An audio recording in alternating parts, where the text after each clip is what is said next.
Саламатсыңарбы, урматтуу теле көрүүчүлөр, эфирде Пирамида телеканалынын акцент долбоору. Студияда сиздер менен мен Тынчтык Акишев. Ал эми бүгүнкү студияда талкуу жарата турган маселе пенсиянын орточо көлөмү, пенсиянын алуучулардын саны канча жана башка ушул сыяктуу маселелер тууралуу болот. Бүгүн биздин студияда Кыргыз Республикасынын социалдык фондунун төрагасы Теңизбек Абжапаров жана социалдык фонддун пенсияны чектөө башкармалыгынын башчысы Бактыгүл Ашымалиева конокто.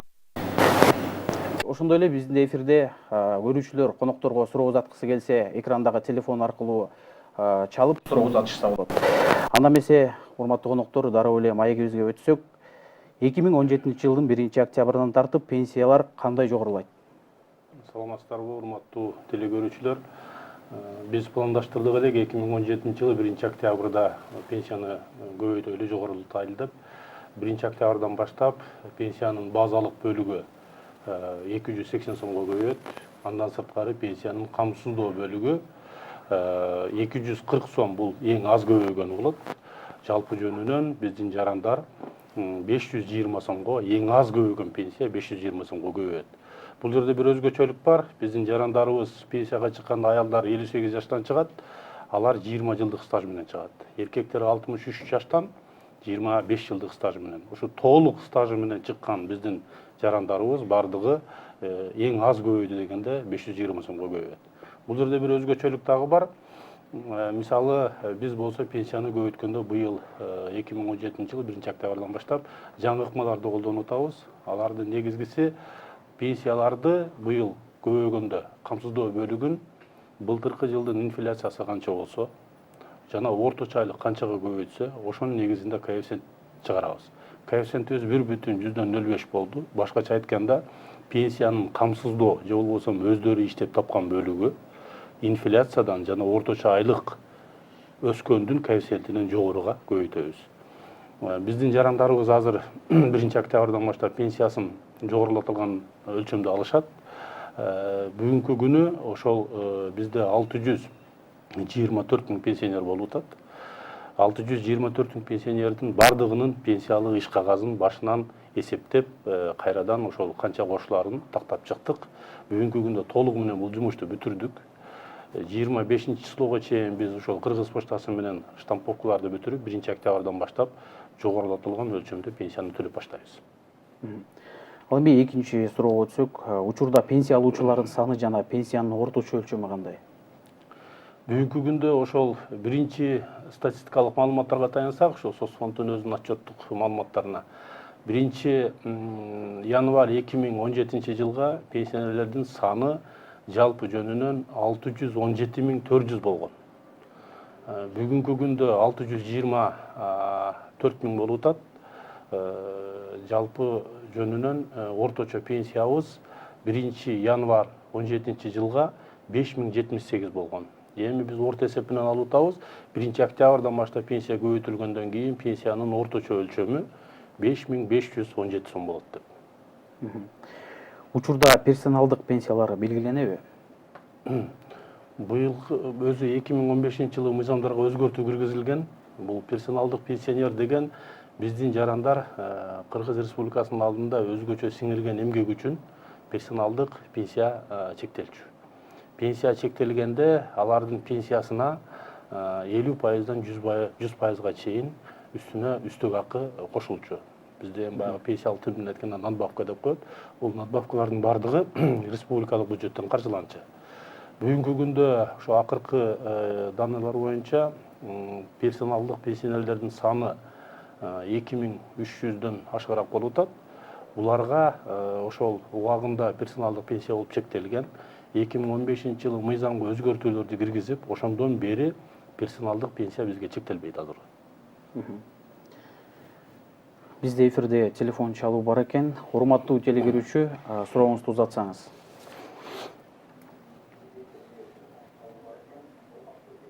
Алло, угуп атабыз сизди. Алло, саламатсыздарбы? Саламатчылык. Угуп атабыз? Алло. Угулуп атат, сурооңузду узата бериңиздер. Менин кызым багы детство пенсияга чыкты да. Сол стаждан 3 миллион сомго чыккан, 5 жылдан бери алат. Эч көбөйбөдү. Ушул бойдон калып кетеби өмүр бою, же көбөйөбү? Бул мен жооп берип коеюн да, Баягы соцразвитие деп атат, социалдык өнүктүрүү министрлиги тарабынан алса керек, инвалидство деп. Тилекке каршы биздин социалдык фонд баягы камсыздандыруу стажы бар гана адамдарга пенсия чектелет жана пенсия төлөнөт. Ошон үчүн бул бала чагына майып экен. Бул сурооңуз боюнча ошо социалдык өнүгүү министрлигине кайрылсаңыз жоопту ала аласыз деп ойлойм. Бул жерде мындай бир өзгөчөлүк бар да, айтып кетиш керек. Пенсия менен пособиянын айырмасы бар да. Биздин жарандарыбыз мен жогоруда айтып берилген стаждар жетип, өзүнүн пенсиялык куракка келгенде социалдык фонддон пенсия алышат. Азыркы аксакалыбыз айткан бул ошол кыздын пенсиясы бул жаш курагындагы майыптыгы боюнча пособие деп аталат да. Пособияны ошол соцзащита берет да. Бул значит, Бактыгүл Догдурбаева айтты, ошол бир куракка келгенде майыптык алса, ошол жерде требуемый стаж бар. Ошол стажы болсо бизге пенсия чектелет да. Стажы жок болсо анда соцзащита тарабынан пособие алат. Ал эми Кыргызстандын шартында аял эркекке жалпы негизде пенсияга чыгуучу курагы канча жаштан белгиленген? Жалпы курак өзү бизде ошо жогоруда дагы айттым, аялдар 58ден чыгат, эркектер 63 жаштан чыгат. Ошондо дагы аялдар 20 жылдык стаж болуш керек, эркектер 25 жылдык стаж. Бул жерде дагы өзгөчөлүктөр бар. Мисалы үчүн бизде бийик тоолуу аймактарда жашап, ошол жерде аял киши 15 жыл иштесе, ошол бийик тоолуу аябанкта 3 баласы болсо, 8 жашка чейин чоңойсо эмгечүүсүн, ошондо 45 жаштан пенсияга чыкканга укугу бар. Ошондой эле баягы биздин бийик тоолуу шарттарда иштегендер аялдар 50 жаштан чыгалат, ошондо стажы алардыкы 20 жыл болот да. Биздин мамлекет тарабынан бул ушундай шарт түзүлүп атат. Биздин жарандар ошол бийик тоодо жашап, ошол жерде иштесе, аларга мамлекет тарабынан ошол 8 жылга эрте пенсияга чыкканга ошондой жеңилдетилген пенсияга чыгышат да убагындачы. Сиздер кезектеги телефон чалуу бар экен. Алуу, урматтуу телекөрүүчү, сурооңузду узата берсеңиз болот. Алло. Алло. Саламатсызбы? Алло. Алло, саламатсызбы? Саламатсызбы. Сурооңузду бере бериңиздер. Алло, мен суроо берейин дегеним. Мен биз ошо Атташ районунда жашайбыз да. Бере бериңиз сурооңузду. Анан машинеси бар, телевизору бар, ушундай дегенде эле пособие берилбей турат. Андан сырткары инвалид деп акча алып алган, бирок инвалид эместер акча алып атат да, таң каласың да. Ал эмнеге андай болуп калганын билбейм, комиссияга же иштейби, же иштебейби. Бул туура суроо болду. Бул баягы биринчи инвалидность боюнча айтып берейин. Бизде бүгүнкү күндө ошол 624 миң пенсионер болсо, ошонун 111 миңи майыптыгы боюнча пенсия алат. Пенсиянын өзү 3 түрү бар. Курагы боюнча алат пенсияны, ошол 58-63 чыкканда, же болбосо майыптык алганда чыгат. Үчүнчүсү багар көрөрүнөн ажыраганда чыгат да. Майыптык алганда, пенсияга чыкканда ар бир райондо ошол МСФ, ФТФ деп аталат комиссия. Министерство ошол Минтруд соцзащитанын алдында ошол комиссия болот. Бул комиссияга ошол өнүгүү министринин кызматкерлери, социалдык коргоо жана өнүктүрүү министринин кызматкерлери жана врачтар, акиматтын кызматкерлери кирет. Ошол комиссияга булар болсо өзүнүн документтерин тапшырганда аларга майыптык боюнча сертификат берилет. Ошол комиссия сертификатын бизге бергенден кийин биздин жараныбызга майып болдуң деп, ошол сертификатын алып келгенде биз пенсия чектейбиз. Ал эми бул комиссиянын ушул иши тууралуу дагы көп маселелер болуп атат.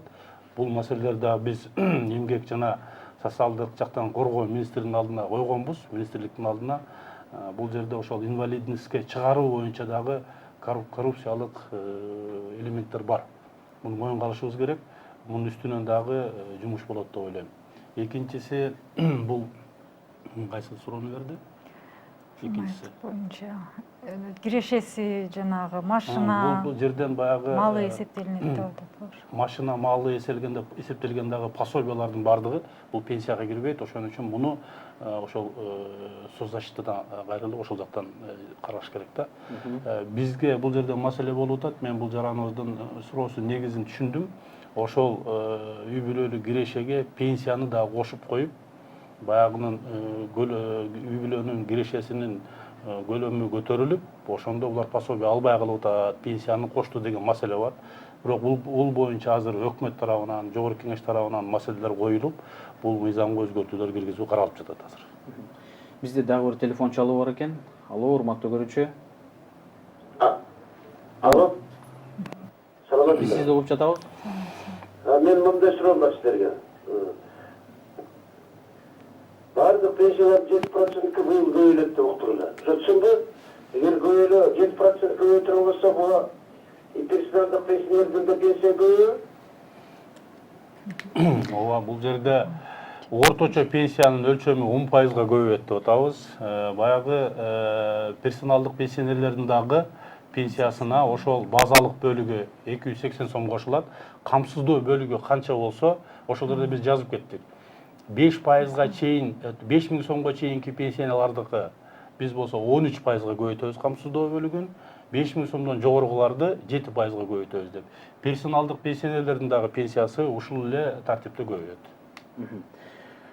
Пенсия чектөө үчүн талап кылынган камсыздандыруу стажы жетпеген учурда стажды калыбына келтирсе болобу?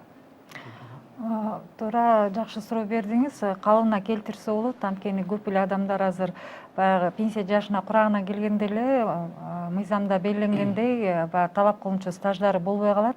Анан ошону кандай кылып толуктасак болот деп кайрылгандар чындыгында көп. Эгерде баягы бизде 96-жылдан кийин жеке бетке жеке эсепке алуу системасы кирген, 96-дан бери ошо 96-дан бери иштеген иши, эмгек акысынан жана камсыздандыруу төгүмдөрү кармалат. Ошо камсыздандыруу төгүмдөрү ар бир адамдын өзүнүн жеке бет эсебинде топтолот да. Анан ошо 96-дан кийин эгерде иштебеген мезгилдери болсо, же болбосо төлөнбөй калган мезгилдери болсо, анда ыктыярдуу түрдө камсыздандыруу төгүмдөрүн төксө болот. Ал эми ыктыярдуу камсыздандыруу төгүмдөрдүн өлчөмү бул ар бир регион боюнча баягы орточо айлык былтыркы жылга, биринчи жылга коюлган орточо айлык акынын 8%дан кем эмес төлөш керек да. Ар бир региондо өзүнчө орточо айлык белгиленген. Ошондон 8% кем эмес төлөп турса, ай сайын. Мисалы үчүн шаарда, бизде Бишкек шаарында ай сайын 1322 сомдо түсөт. Ошо ай сайын 1322 сомду төлөсө, бир айга төлөсө, бир ай стаж болуп эсептелинет да. Ошентип толуктаса болот стажын. Бизде дагы бир телефон чалуу бар экен. Ал урматтуу телекөрүүчү, сурооңузду узата бериңиз. Алло, угуп жатабыз сизди. Сизди угуп жатабыз, сурооңузду узата бериңиз. Алло, саламатсыздарбы? Саламатсызбы? Алло, саламатсыздар. Саламатсызбы, угулуп атабы? Биз Ақтала районунан чалып атабыз. Ақтала районунан чалып атабыз. Сиги мындайда пособие жөнүндө суроом бар эле. Пособие жөнүндө. Угуп атабыз. Себеби жалгыз бой элеге бир баласы эле бар да, үйөсү жок. Анан ага пособие чектебей атат. Эгер анан себеби дегенде анын тамы болуш керек дейт. Анан өзү жалгыз бой эле болсо, баласы бирөө эле болсо, анын каякта тамы болот. Бул кандай туурабы? Түшүнүктүү болсо керек. Суроо түшүнүктүү. Бул жерде негизинен биз башында дагы айтып кеттик, ошол пенсиялар боюнча ошол бүгүнкү маегибизде пособие боюнча дагы кайталап кетейин. Ошол маселелердин бардыгын ар бир райондо социалдык жактан коргоо өзүнүн башкармалыктары бар. Ошолорго кайрылыңыздар. Социалдык фонд бул пенсияны гана берет да, пенсияны чектейбиз, пенсияны төлөп беребиз, камсыздандыруу төлөмдөрүн жыйнайбыз да. А пособие боюнча бул башка министрлик, башка ведомстволор жооп берет да буга. Кандай учурларда пенсияга кайра эсептөө жүргүзүүгө мыйзам жол бербейт? Жол берет. Кайра эсептөөлөр бизде баягы пенсиялык маселелерди жөнгө салуучу нормативдик акт бул мамлекеттик пенсиялык социалдык камсыздандыруу жөнүндө мыйзам болот. Ошо мыйзамда каралган кайсы учурларда баягы пенсиясына кайра эсептөөлөр жүргүзүлөт. Бул баягы 80 жашка курагына келгенде кайра эсептөө жүргүзүлөт, үстөк акы кошулат, кошумча акы. Анан башка дагы ошо мыйзамда белгиленген үстөк акылар боюнча документтерин тапшырса, ала ошол боюнча баягы кайра эсептөө жүргүзүлөт. Анан жана майыптыгы группадан өзгөрүү болсо, биринчи группадан экинчи группага, экинчи группадан биринчи группага түшкөндө ошондо кайра эсептөөлөр жүргүзүлөт. Мындан сырткары жана 96-жылдан кийин баягы пенсияга чыккандан кийин камсыздандыруу төгүмдөрүн иштеп, камсыздандыруу төгүмдөрүн төгүп жүрсө, ошол төккөн камсыздандыруу төгүмү негизинде баягы пенсиянын камсыздандыруу бөлүгү кайра эсептелинет. Анан жанагы багуусунан ажыраган пенсияда баягы балдардын саны өзгөргөндө, көбөйүп калганда же азайып калганда ошондо пенсиянын өлчөмүнө кайра эсептөөлөр жүргүзүлөт да. Мыйзам боюнча ошондой жол берилген.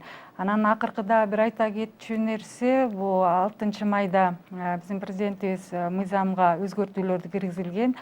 Ошо өзгөртүүлөр боюнча мурун баягы пенсия чектелгенде айлык акынын негизинде эсептелинип пенсиясынын өлчөмү, бирок кийин кайра кароого мүмкүнчүлүк жок болчу да. Азыркы убакта андай норма алынып салынып, эгер ошо пенсия чектелген күндөн баштап 3 жылдын ичинде кайра башка мезгилдеги айлык акыларын алып келсе маалыматты, анда пенсиясынын өлчөмү кайра эсептелинет да. Бирок бул норма ошо мыйзам күчүнө кирген баштап, ошондон баштап күчүнө кирет. Ал эми буга чейинки чектелген пенсиялар андай мүмкүнчүлүгү жок да. 22-майдан баштап чектелген пенсиялардын баары эгерде убагында ошо айлык акы жөнүндө маалыматты алып келип, кийин башка маалыматты тапса, ошо 3 жылдын ичинде кайрылса, анда пенсиясынын өлчөмүнө кайра эсептөөлөр жүргүзүлөт. Бизде телефон чалуу бар экен. Сизди угуп жатабыз, урматтуу телекөрүүчү, сурооңузду узата бериңиз. Алло. Сизди угуп жатабыз, сурооңузду бере бериңиз. Алло. Саламатсызбы? Саламатчылык.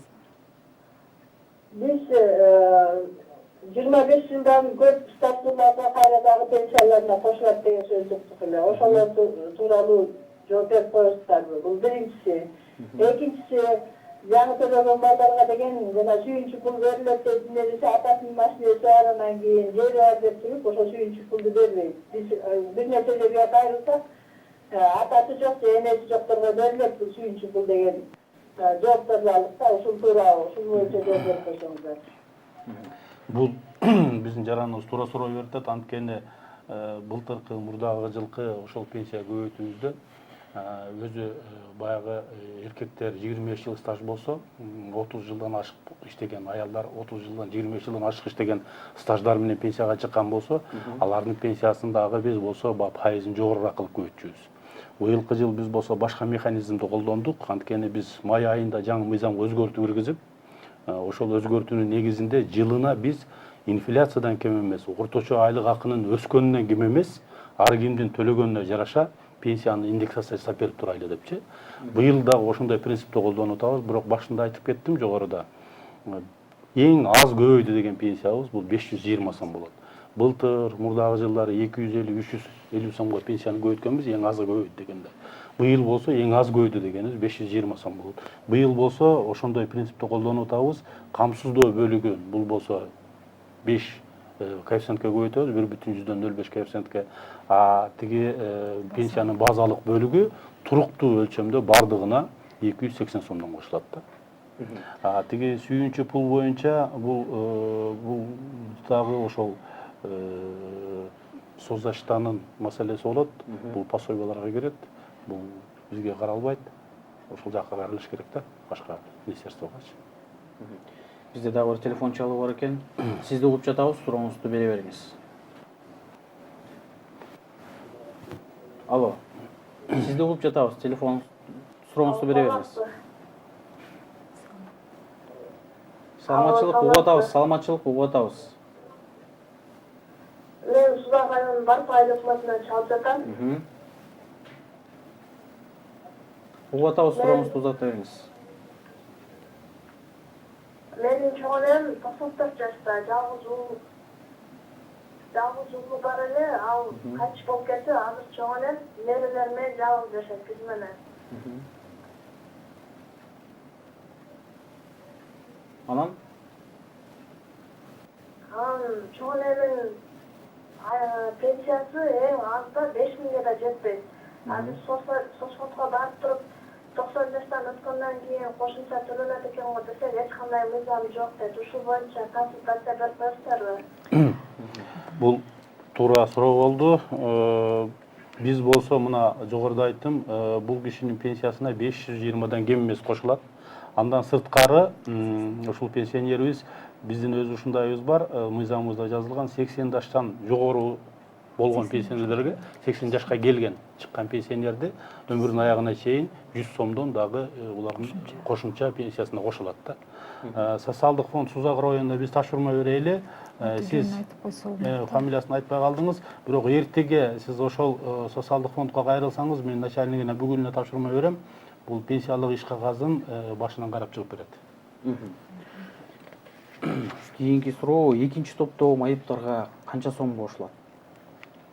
Экинчи топтогу майыптарга дагы баягы жогоруда көрсөтүлгөндөй, эгерде баягы бизде эми мыйзам боюнча майыптык пенсия чектеш үчүн баягы керектүү стаж болуш керек да, 1 жылдан 5 жылга чейин. Баягы жашына жараша кетет, 21 жаштан 31 жашка чейин баягы белгиленген өзүнчө стаж бар да, керектүүлүүчү. Эгерде ошондой стаждары бар болсо, буларга деле 520 сом өлчөмүндө, кеминде 520 сом өлчөмүндө пенсия кошулат.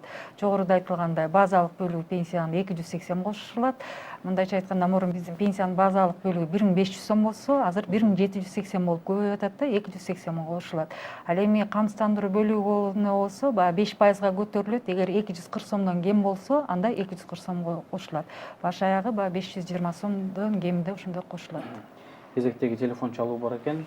Алуу, телекөрүүчү, сизди угуп жатабыз, сурооңузду бере бериңиз. Сизди угуп жатабыз.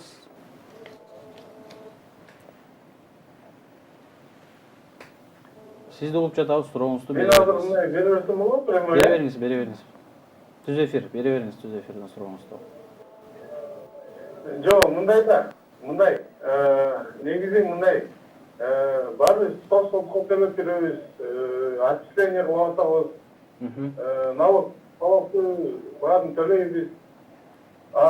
Кандай болот ошол кийин кандай болот?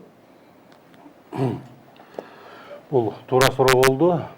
Биздин жарандарыбыз, шуну унутпашыбыз керек, социалдык фондко эгер жумушта иштесек, айлыгыбыздан ошол иштеген жерибизден которулуп турат. Анын тарифи 27,25. Ай сайын айлыктан кармалып, иш берүүчү тарабынан ошол социалдык фондко которуулар жасалыш керек. Экинчиси, биздин жеке ишкерлерибиз, базарда иштеген, башка ишкерликтин алек кылган жарандарыбыз өздөрү жалгыз болсо, салык инспекциясынан патент алышат, социалдык фонддон страховой полис алат. Бул дагы ошол биздин жарандарыбызга төлөндү деп стажына эсептелинет. Ал эми жер үлүшү бар дыйкандарыбыз, жер үлүшү канча болсо, ошонун негизинде базалык салык канча болсо, ошонун негизинде бизге дагы социалдык фондко камсыздандыруу төлөмдөрүн төлөшөт. Бул төлөгөн учурда дагы биздин ошол стажына эсептелип биздин жараныбыздан. Кийин пенсиялык курагы келгенде ошол стаждарын эсептеп пенсияга чектеп беребиз. Бул жерде салыкты айтып атабыз, ошол салык биздин экономикабызда жалпы республикалык бюджетке казынабызга түшүп, биздин экономикабызга жумшалат. Мугалимдерибиздин, врачтарыбыздын айлыгын экономикага, жол курганга, ишканаларды ачканга жана башка максаттарга жумшалат. Камсыздандыруу төлөмдөрү төлөнгөнү ар бир жараныбызга биз болсо ошол жеке номер ачылган, жеке счет ачылган, ошол счетуна ай сайын түшкөнүн биз базабызга, компьютерибизге киргизип эсептеп турабыз. Мынанча төлөндү бул жараныбызга, ошол базанын маалыматынын негизинде пенсиялык курага келгенде биз пенсияга чыгарабыз. Биздин жарандар ар бир ушундай мыйзамда көрсөтүлгөн ушундай акысы бар, укугу бар.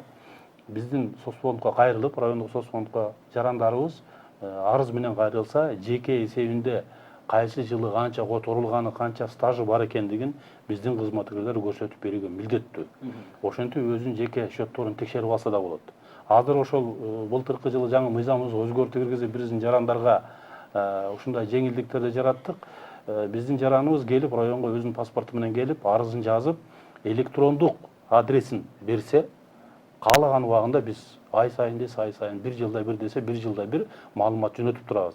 1 жыл иштедиңиз, сиздин которооңуз ушунча болду, пенсияңыздын өлчөмү бүгүнкү күндө мынанча болот деп туруп чыгарып беребиз.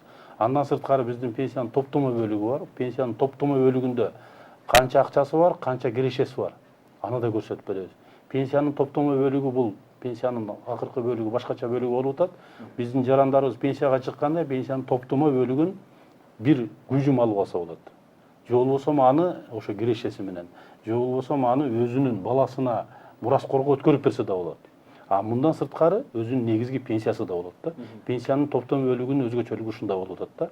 Ошон үчүн биздин жарандар райондук социалдык фондко кайрылса, паспорту менен келип, арызын жазса, электрондук десе электрондукка көрсөтүп берет, болбосо компьютерден чыгарып, распечатка кылып бергилсе, биздин мыйзамыбыз боюнча биз чыгарып берүүгө милдеттүүбүз да. Бизде дагы бир телефон чалуу бар экен. Урматтуу телекөрүүчү, сурооңузду бере бериңиз. Телефон чалуу үзүлүп кеткен экен. Анда кийинки суроого өтө берели. Пенсиянын базалык жана камсыздандыруу бөлүктөрү деген эмне? Деген суроо. Бул өзү биздин жарандарга как раз ушул убакыттан пайдаланып айтып кетсем жакшы болот. Биздин пенсиябыз өзү 3 бөлүктөн турат. Биринчи бөлүгү базалык бөлүк, экинчи бөлүгү камсыздандыруу бөлүгү, үчүнчү бөлүгү пенсиянын топтомо бөлүгү да. Пенсиянын базалык бөлүгү мына жогоруда айттым, бүгүнкү күнү 1500 сом. А 1-октябрдан баштап пенсиянын базалык бөлүгү 1780 сом. Биздин жараныбыз пенсиялык куракка келгенде бардыгы базалык бөлүккө алганга укугу бар. Эгерде толук стажы менен келип пенсияга чыкса. Толук стаж деп айтып атканымдын себеби биздин жарандар толугу менен стаж менен чыгып калса, ошол базалык бөлүгүн пропорционалдуу түрдө азыраак алат. Эгерде эркектер 25 жыл стаж менен, аялдар 20 жыл стаж менен келип туруп, социалдык фондко кайрылып пенсияга чыкса, анда базалык бөлүктү 1780ди бардык жараныбыз алат. Жогоруда айтып кеткен биздин жигитибиз айтып атат, биз төлөп атабыз да. Ошол муну 1 ай төлөп же 1 жыл төлөбөй койсо, стажы токтоп калат. Муну ай сайын төлөп туруш керек социалдык фондко. Ошондо гана толук стаж болот. Мен айтып атам, толук стаж болгондо толук пенсияны ала алат да. Экинчи бөлүгү бул биздин пенсиянын бул камсыздоо бөлүгү. Социалдык фондко канчалык которуу жасасаң, убагында төлөсөң, ошол камсыздандыруу бөлүгүнөн боюнча биз экинчи камсыздоо бөлүгүнүн пенсиясын чектейбиз да. Үчүнчү бөлүк бул топтомо бөлүк. Топтомо бөлүктү айттым, 2010 чыккан. Биздин жарандарыбыз 2% кармап атат. 2% кармалып атат жарандардан бул 2010 жылдан баштап. Мунун топтомо бөлүгүн биз жылына киреше алдыртып, кирешеси менен топтомо бөлүгүн ар бир жараныбыздын жеке эсебине жазып атабыз. Биздин жарандар ошол топтомо бөлүгү канча болду, менин кирешем канча болуптур деп ошол райондорго кайрылып өзүнүн суммаларын көрүп алса да болот да. Ушул 3 бөлүктөн турган үчөө биригип бул жалпы пенсиянын бөлүктөрүн түзөт да. Багуусунан ажыраган пенсия кандай болуп көбөйөт? Багуусунан ажыраган пенсия баягы эң биринчиден баягы ошо каза болгон адамдын биринчи кезекте пенсиясы эсептелинет. Болжолдуу түрдө экинчи топтогу майыптык боюнча пенсия боюнча ошондой болуп эсептелинет да. Андан кийин балдарына жараша пайызда аныкталат. Баягы болжолдуу пенсиясын эсептеп алгандан кийин эгер бир баласы болсо, ошо эсептелген пенсиянын 50% төлөнөт. Ал эми 2 бала болсо 90%, 3 бала болсо 120%, а 4 жана андан көп бала болсо 150%да аныкталат да. Ал эми 1-октябрдагы көбөйтүүдө дагы ошондой эле болуп эсептелинет да. Мисалы үчүн кеминде 520 сом кошулуп атат деп атабыз, бирок бир баласы болсо, анда 50% төлөнөт да. Мындайча айтканда 260 сом кошулат. Ал эми 2 балага болсо 90%да аныкталат. Ошо 520 сомдун 90% бул 468 сомду түзөт. Ал эми 3 баласы болсо 624 сомго кошулат пенсиясынын өлчөмүнө. Эгерде 4 жана андан көп балдар үчүн болсо, баягы ошо 520-нын 150%-ы 780 сомду түзөт да. Ошо 1-октябрдан баштап ошондой суммада өлчөмдөрдө көбөйөт. Бизде дагы бир телефон чалуу бар экен. Урматтуу телекөрүүчү, сурооңузду бере бериңиз.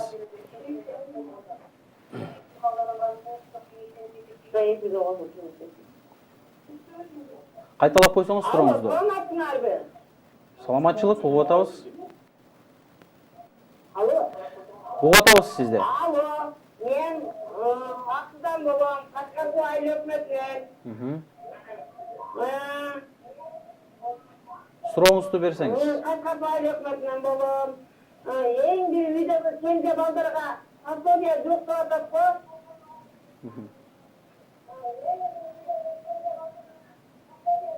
Угуп жатабыз. Ошону кандай кылып уландырып кетсе болот. Үйдө болгон менен биздин бир рет пенсиябыз бар, жетпей жатыр.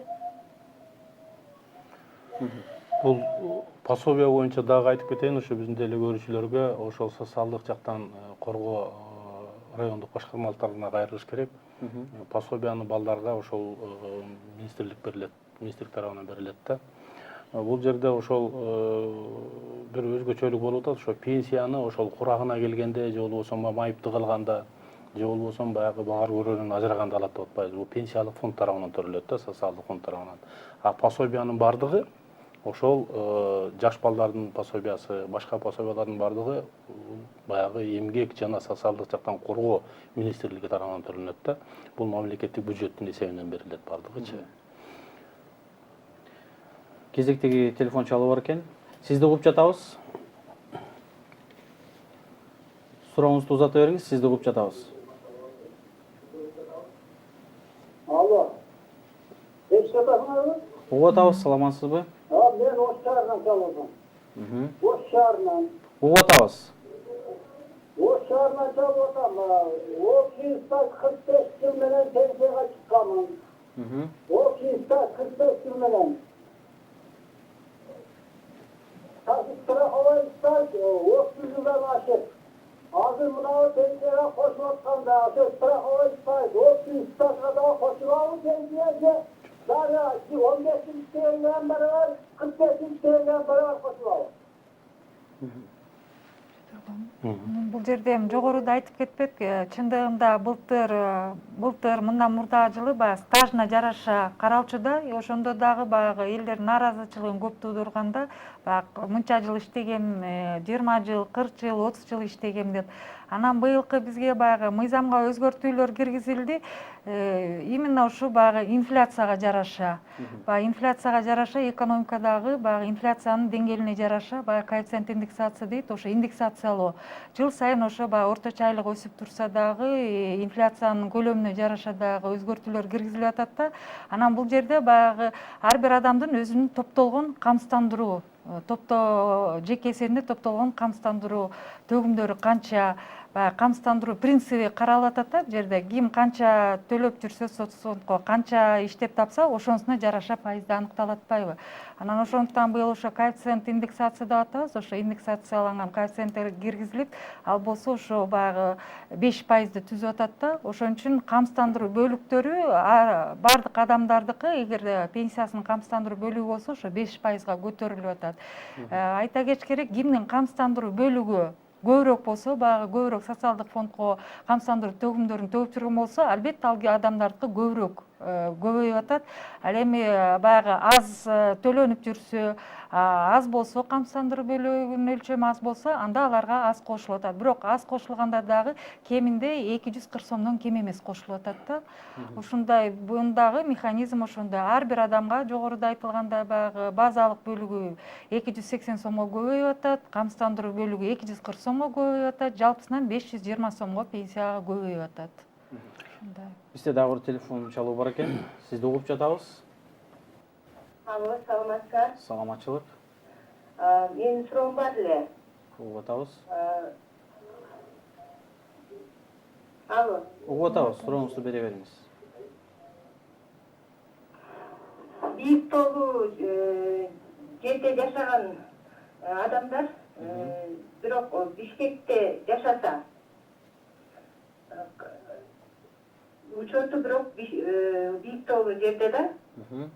Ошол адамдар кандай чыга алат? Жери бар, жерине налогу төлөнүп жүрөт, соцфондсу төлөнүп жүрөт. Анан кандай ошо бийик тоолуудагы жаш боюнча чыга алабызбы? Ошол жөнүндө суроо берейин дедим эле. Абдан жакшы суроо бердиңиз. Анткени акыркы убакта ошо бийик болуу шартта жашаган адамдардын баары эле көбү баягы бизге шаарга көчүп келип алышкан. Учету баягы бийик болуу шартта болсо, иштеген жери биякта болуп, анан көбү кайрылышат ошо пенсияга чыкканга болобу деп. Бизде мыйзамда айтылган ошо эркек кишилер 25 жыл жалпы эмгек стажы, 20 календарлык жыл жашап иштеш керек. Демек, учету жашаган жери да бийикте болуу шартта болуш керек, иштеген иши да бийикте болуу шартта болуш керек да. Анан көбү баягы шаарда иштешет, негизги жумушу шаарда. Бирок айылда баягы бийикте болуп жерде жер үлүшү бар да, төлөп жүрөт. Аны да төлөш керек, бирок ал бийикте болуу шартта баягы пенсияга чыкканга укукту бербейт да. Анткени именно ошо жашап анан иштеш керек. Жер үлүшүн болсо, ал сөзсүз түрдө мыйзам түрүндө төлөнүп атат. Ал болсо баягы пенсиянын экинчи камсыздандыруу бөлүгүн эсептегенде эсепке алынат. Ал сөзсүз түрдө төлөбөй койбош керек, төлөш керек. Бирок иштеген жери Бишкек болуп, жашаган жери бийикте болуу шартта болсо, ал эч кандай жеңилдик шартта, бийикте болуу шартта пенсияга чыкканга эч кандай укук бербейт. Сөзсүз түрдө ошол жерде жашап анан иштеш керек. Бизде кезектеги телефон чалуу бар экен. Сизди угуп жатабыз, сурооңузду бере бериңиз.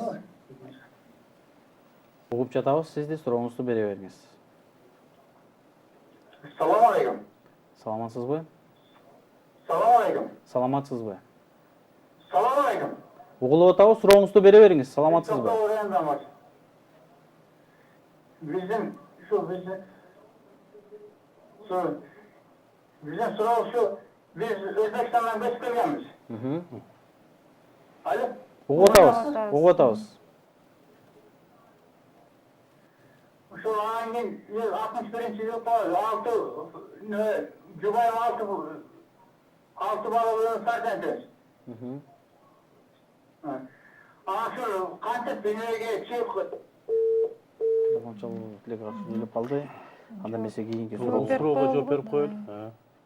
Бул суроого жооп берип коелу. Өзбекстандан көчүп келгенбиз дейт. Бизде мыйзам боюнча баягы чет элдик жарандарга дагы пенсия чөктөө каралган. Эгерде бул адамдар Өзбекстандын жарандыгы болуп, бирок биз жака көчүп келип, Өзбекстандан баягы ошо учеттон сниматься этип келиш керек да. Анан бизге бияка келип жарандык алганга койсо, обычно баягы биринчи вид на жительство деп коет. Ошонусу болуш керек да. Постоянно баягы туруктуу жашаганга өзүнчө удостоверениясы болуш керек. Эгерде туруктуу жашаганга ошондой чечим чыкса, вид на жительствосы болсо, анда иштеген болсо, ошо эмгек китепчеси менен, бирок бул жерде өзү 61-жылкы мындап атат, 63 жашка келе элек экен. Ал эми жубайы болсо 6 балабыз бар деп атат. Эгерде ошо жубайы 50 жашка чыгып калса, же болбосо 53 жашка чыгып калса, бизде жанагы көп балалуу энелер пенсияга чыга алышат. Эгерде 53 жаш болуп, 5 баланы төрөп, жана 8 жашка чейин тарбияласа, анда ошо көп балалуу эне катары жеңилдик шартта 53 жаштан пенсияга чыга алат. 15 жыл камсыздандыруу стажы болуш керек да. Эгерде ошо мыйзамда белгиленген шарттарыңыз болсо, анда иштесе жубайыңыз, анда ошо жергиликтүү кайсы жерде жашап, сиздер ошол жерге кайсы жерге учетко турдуңуздар, жана жогоруда айтылгандай вид на жительство деп коет, ошонуңузду алсаңыздар, анда ошо жергиликтүү социалдык фонд башкармалыгына кайрылышыңыздар керек арыз менен. Арыз менен кошо ошо жубайыңыздын эмгек китепчеси, эгер болсо балдардын күбөлүгү, мындан сырткары баягы стажга алынат, эгерде окуса, күндүзгү бөлүмдө окуса, баягы училищада, техникумда, жогорку окуу жайларда окуса, ал мезгил дагы баягы күндүзгү бөлүмдө окуса, ал мезгил дагы стаж болуп эсептелинет. Ошон үчүн эгерде жогоруда айтылган белгиленген мыйзамда белгиленген шарттарыңыз болсо, анда жергиликтүү социалдык фонд башкармалыгына кайрылсаңыз болот. Бул жерде дагы бир кошуп кетчү нерсе, мына Өзбекстан менен биз жакында келишимге кол коюлуп, бул жерде Өзбекстандын ошол эмгек жана социалдык коргоо министрлиги да келип, биз ошол бир пунктка ошону кошуп кеттик. Өзбекстандан келип Кыргызстанга жарандык алган жарандарга биз пенсияны ошол курагына жеткенде пенсияны чектеп берип, социалдык фонддун бюджетинин эсебинен пенсия төлөп беребиз. Ошол келишимибизге дагы биздин ошо меморандумга, ошо келишимге кол коюлганда дагы ошол пункт ушинтип жаздык.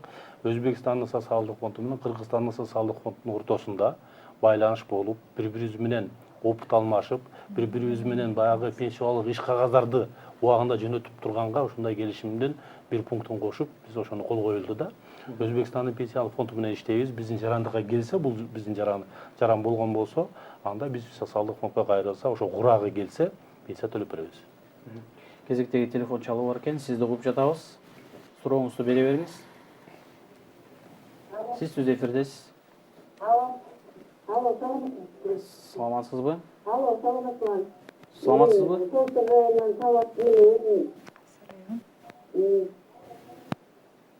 Сурооңузду узата бериңиз. мен экинчи группада инвалидмин. 475 сом пенсия алам. Анан жер иш боюнча чыкканда мен пенсияга. Анан азыр пенсияма канча кошулат? Жогоруда Түшүнүктүү айтылгандай, суроо түшүнүктүү. Жогоруда айтылгандай, эгерде сизге пенсия социалдык фонд тарабынан чектелсе, 4075 сом дедиби? 4075 сом пенсия алам деп атасыз. Бул жерде толук эле пенсия алат болушуңуз керек. 520 кеминде 520 сомдон кем эмес кошулат пенсияңызга. Эгерде эмгек акы жөнүндө маалымат жок болсо, пенсия кандай чектелет? Бул бизге мына май айында жогорку кеңеш тарабынан депутаттарыбыз колдоо берип, мыйзамыбыз өткөрүп, ошол президент тарабынан июнь айында кол коюлду. Жаңы мыйзамга өзгөртүү киргиздик. Биздин мына бардык эле жарандарыбызга белгилүү, пенсиялык куракка келгенде, пенсия чыгууга келгенде социалдык фондго келип кайрылышат. 96-жылдан баштап бери көздөй бүгүнкү күнгө чейин биздин жарандарыбыздын бардыгынын жеке эсебинде каерде иштеген, канча которулган деген маалымат бар да. Биздин жарандарыбыз 96-дан баштап бүгүнкү күнгө чейинки маалыматты эч жактан издешпейт. Социалдык фонддун өзүнүн базасында бар. 96-жылга чейинки маалыматты эмгек книжкасын, архивдик справкасы иштеген жерлеринен справкаларды алып келишет да. Бул баягы биздин жарандарыбызга ошол союз убагында иштеген жерлерде ишканалар жабылып кеткен болуп, Россияда, Казакстанда, башка жерлерде иштеген жарандарыбызга бир топ кыйынчылыктарды туудурат да. Ошондой эле баягы ишкана жоюлуп кеткен болсо, документтердин бардыгын архивге тапшырган болсо жакшы. Эгер тапшырылбаган болсо, тапшырылбай калса, анда кыйынчылык жаратат да.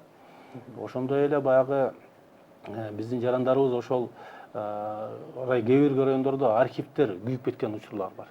Сакталып турган документтер күйүп кеткен, документтер жок да. Ошон үчүн биздин жарандардагы ошол справкасы жок, биз пенсия чектей албайбыз. Ушундай тупиковый положенияда туруп калганбыз. Биздин жарандар вынужден барып ошол фиктивный справка башкаларды алып келет эле. Бул пенсияга чыгыш үчүн бир топ документтерди даярдашчы. Биз ошону жеңилдеттик. Жеңилдетип, мыйзам күчүнө кирип иштеп атат. Минимальный зарплата деп коет. Бул 1200 сом республикалык бюджетте белгиленген. Эгерде 96-жылга чейинки стажынын 15 жылын 96-жылга чейин болсо, биз 200%га минимальный зарплатаны 1200ді көбөйтүп, 2400 кылып, ошондон камсыздандыруу пенсиясынын биринчи бөлүгүн чектейбиз да.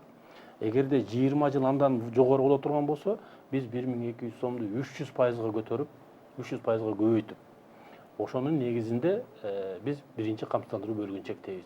Биздин жарандарыбыз эч жерден барып справка, архивден документ, иштеген ишканадан бир кандай маалыматтарды, справкаларды алып келиштин кажети жок да. Социалдык фондко келип, эмгек книжкасы менен паспортуна келип кайрылат, биз пенсияны чектейбиз. Эгер кээ бирге жараныбыз ошол маалыматка макул болбой, жок, мен ошол мисалы үчүн 200% көбөйтүлгөнгө, 300% көбөйтүлгөнгө макул эмесмин, анткени мен айлыгым көп дей турган болсо, анда жогоруда айтылган справкаларды алып келсе, биз пенсия чектегенге милдеттүүбүз да. Бул дагы ошол биздин жарандарыбызга, келечекте чыгып аткан пенсионерлерибизге бул жеңилдик болуп атат. Баягы андай справканы алып келбе, мындай справканы алып келбе деп. Эми бул жерде суроо жаралышы мүмкүн. Ошондой 1200 сомду 200%га же 300%га көбөйтүп, ошонун 96-жылга чейинки пенсияны биринчи бөлүгүн чектегенде, анда азыркы чектеп атканда меникинен аз болуп калышы мүмкүн деп. Биз аны эсептеп көрсөк, эркектер ошол азыркы чектелип аткан 96-жылга чейинки стаждарынан жаңы метод менен эсептесек, 131%га көп болот экен пенсиясычы. Аялдардыкы 133%га көп болуп атат да. Демек биздин жарандарыбыз ошондой 96-жылга чейинки справкаларын алып келбей, социалдык фондко келсе, биз ошол мыйзамдын чегинде эле эч документи жок чектегенге милдеттүүбүз да. Бул биздин жарандарыбызга дагы жакшы, жеңил болот. Пенсиясынын биринчи бөлүгү алып аткан же чектелип атканга караганда 31-33%га көп болуп атат да. Бул да ошол жарандарыбызга бул келечекте ошо кыйналбасын, фиктивный справка алып келип коррупциялык элементтер болбосун деген бул ушундай максатты көздөгөн мыйзам болду да. Бизде азыр акыркы телефон чалуу бар экен. Сизди угуп жатабыз. Сизди угуп жатабыз. Сурооңузду узата бериңиз. Алло. Саламатсызбы? Алло, саламатсызбы? Саламатчылык. Менин мындай суроом бар эле да. Мен 5 бала менен пенсияга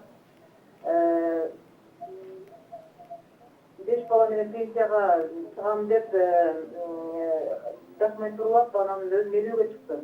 Анан ошол документ кыздарым 5 баланын бирөөсүнүн метрикасы мындай убагында алынбай алып калганда 7 жыл болуп калганда 95-жылы туулган кызым 2002 жылы алып калган. Анан ошону мага уже пенсияга чыгарбай атат. Бул кеч алынган подозрение, бул башка бирөөнүн баласын удачестве алгансың деп. Анан архивден мени угуп кел. Анан биз Нариманда төрөгөн, ошо Нариманда бардым, архив жок. Архив сакталып кетип, ошол документ мен таба албай атам. Анан кайра келип мен вообще башка документ менен дәл бере албай атам да. Анан мени ошол 50 часы болду. Мен эми 5 балам бар өзүмдүн. Анан мен кантип дәл беришим керек да, ошого менин документимди суроо түшүнүктүү болду элек. Бул айтасың.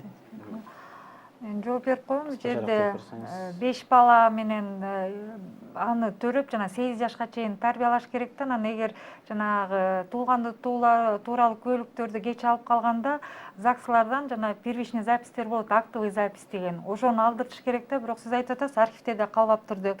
Эгерде 95-жылы төрөлүп 2002 жылы 7 жашка чейин күбөлүгүн алсаңыз, муну менен пенсияга чыкса болот. Анткени бул 8 жашка чейин алынып атат. Эгерде 8 жаштан кийин алынса, 9 жашына же 10 жашына алса, анда чындыгында көп маселелерди жаратмак. Поскольку бул жерде 2002-жылга чейин 7 жашка чейин чыккан алынып аткандан кийин эч кандай тоскоолдук болбош керек. Нариманда ата сиздики Ош шаары го дейм. Ошо Ош шаарынын начальнигине барып эртең барсаңыз ошо документтерин биз телефон менен байланышып тапшырма берели, сиздин болгон документтериңиздин баарын тактап карап чыгышсын. Бул жерде бир нерсени кошуп кетейин дедим. Мына биздин жарандар азыр ушу пенсия чектөө боюнча көбүнчө суроолорду берип атпайбы? Бул жерде көбүнчө социалдык саясат боюнча маек болсо жакшы болмок эле дедим эле. Биздин жарандар бардыгы 1202 деген телефон менен 1202 менен биздин кыска номерибиз менен колл центрибиз бар. Ушуга окшогон суроолордун бардыгын сураса, телефон аркылуу, кат аркылуу биз жооп бере алабыз. Биздин жооп берген милдеттүүбүз да. Ошон үчүн бардык жарандарга айтып кетет элем. Эгерде пенсия чектөө боюнча, пенсия төлөө боюнча кандайдыр маселеңиздер болсо, 1202 телефонуна кайрылып, биз социалдык фонддун колл центри ошол жерден бардык түшүндүрмөнү алсаңыздар болот да. Ушуну менен биздин теле берүүбүз соңуна келип чыкты. Бүгүн бизде конокто Кыргыз Республикасынын социалдык фондунун төрагасы Теңизбек Абжапаров жана социалдык фонддун пенсияны чектөө жана кайра эсептөө башкармалыгынын башчысы Бактыгүл Ашымалиева болду. Сиздерге эфирге келип бергениңизге чоң рахмат. Эфир аркылуу көрүшкүчө саламатта калыңыздар.